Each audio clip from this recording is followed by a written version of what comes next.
क'क्राझार जिल्लानि सिङाव थानाय मोनद' जि ब्लक कमिटि दङ बे ब्लक कमिटिफ्रा फारि फारियै गावबागाव ब्लकनि बोसोरसालिया जे जथुम्मा बे जथुम्माखौ खुंगासिनो दङ। बेबायदिनो दिनै देबोरगाव ब्लक कमिटियाबो गावनि ब्रैथि जे बोसोरसालिया जथुम्मा बे जथुम्माखौ गाजा गोमजायै खुंदोङो। फुंनिफ्राय गोबां आयदाफोरखौ लानानै प्राइमारि कमिटिफोरखौ लानानै सावरायलायनाय जादों। माब्रैबा देबोरगाव ब्लकनि सिङाव थानाय प्राइमारिखौ गोख्रों खालामनो हायो, बुथ कमिटिफोरखौ गोख्रों खालामनो हायो, बुथ कमिटिनो आरो प्राइमारि कमिटिनो आफादारि खामानि मावनो थाखाय माखासे एम्पावार्ड खालामनाय जागोन।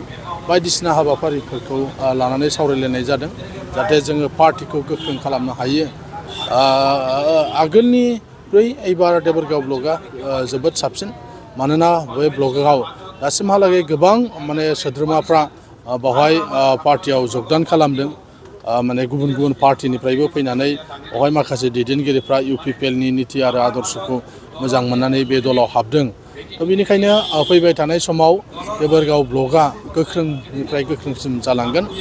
थांनाय BTC बिसायख'थियाव जोङो नायदों जे बे ब्लकआव जोङो बेसेबां भट मोनामोन आरो थांनाय एसेम्बलि इलेक्सनाव जों बेसेबां भट मोनखो आरो दा माबादि जानानै दङ बेफोर गासैबोनि सायाव बे दिनैनि जे मिटिं बे मिटिङाव जोङो फारि फारियै नायबिजिरदों आरो बावहाय बयबो बुंदों जे बयनिबो गामि बा बुथआव दिनै गोबां मानसिफोरनि बाहागो लानाय जागासिनो दङ, पार्टियाव हाबगासिनो दङ। बे आयदाफोरखौ लानानै बेयाव सावरायलायनाय जादों। गमामायैनो बे बाथ्राया सैथो जे गुबुन गुबुन बिसायख'थि समाव जों नुदों जे जोंनि ओनसोलाव बिसायख'थि होनोबा माबादि जायोमोन, धुम दाखालनि मोनसे बिसायख'थि, सिगिसग'नि मोनसे बिसायख'थि जायोमोन। दा जेराव रायजो राजाफोर दङ बेफ्राव बे रोखोमै खालामनो हायाखै, जेराव बांसिन बर' रायजो राजाफोर थायो।